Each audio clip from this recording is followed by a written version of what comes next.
What is the void within a narcissist? Let's talk about it. Well, first of all, what would you rather have, the truth or some rosy picture that allows you to continually see this person as requiring biblical level revenge? Your anger is absolutely, utterly justified, and so was mine. After 9 years of that fucking abuse, I ended up with brain damage. I was furious, I wanted retribution, I wanted justice, but I also wanted the truth. The truth was, at the time, I was entirely motivated by anger.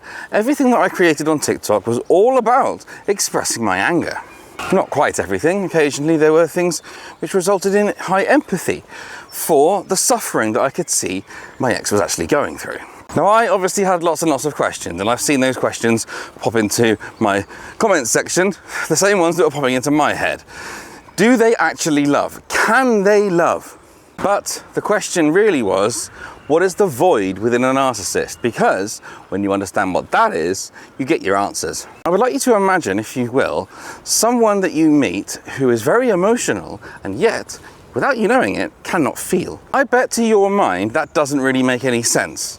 You know, because emotion is felt, isn't it? Well, what if I told you that that's not always the case? Here's another question for you. What is the meaning of life? I'm not saying I totally have that, I don't. But I can tell you what makes life meaningful. Feeling. I put it to you that a life without feeling can have reasoning behind it. There's a reason to live, a reason to do this, a reason to do that. But there's no sort of value driving it. A life driven by mechanisms and unfelt urges. I mean, is that really a life? Actual bonding with someone would not be possible, because if you can't value someone because you can't feel, you can't bond. So back to those questions. Can a narcissist feel this, that, the other? No. Make the list of all the things you want to ask about and just put no, okay?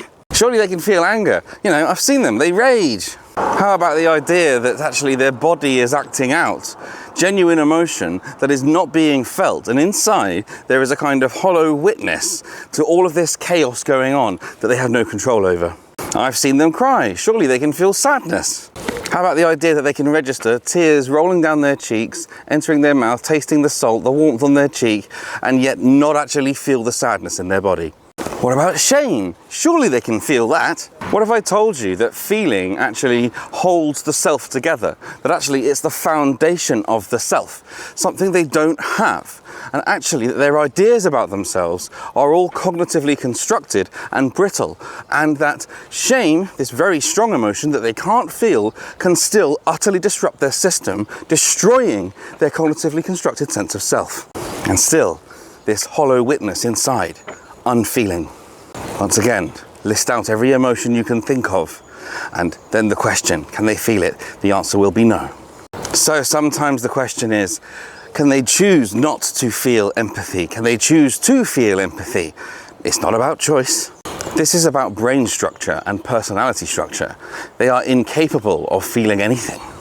But the narcissist straddles a very unusual bridge, because they cannot feel and yet they are utterly ruled by emotion. Can you see how strange this is? The person has emotion flooding their system regularly, but they cannot access it, they cannot feel it. It haunts their system, it takes them over, but they cannot feel it. The person is flooded with the very thing that holds human bonding together and actually makes life meaningful, and yet they cannot connect with it. Some will actually think that I'm asking you to feel sorry for them. No, I'm not. But I am sort of saying that your compassion is your own. And why wouldn't you want that back when this is all about reclaiming yourself? Why would you not want parts of yourself back? Why would you not want the strength to hold compassion for a medical condition that ended up harming you, but you can now peacefully, with strength, appreciate the devastation that this has caused this person, and yet want having nothing to do with them? Why would you not want to be free from being controlled by the anger that still remains in you? Is it because you think that that anger keeps you safe? Well, maybe it does, but does it help you feel safe? No.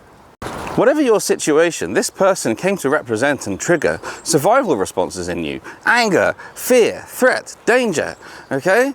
So So long as you're feeling them, they're still with you.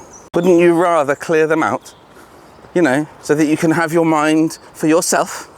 If that truly is what you want, go find yourself a brain spotting therapist with internal family systems training and preferably trauma release exercise too, and that reality can be yours. So what is the void within a narcissist? Basically, it's the incapacity to feel emotionally. They cannot. That's why symptom 7 is lack of empathy. My explanation is rooted in psychodynamic theory and psychoanalysis. It is not rooted in the DSM-5. It predates it. It's more advanced. The modern understanding is based on outer presentation alone.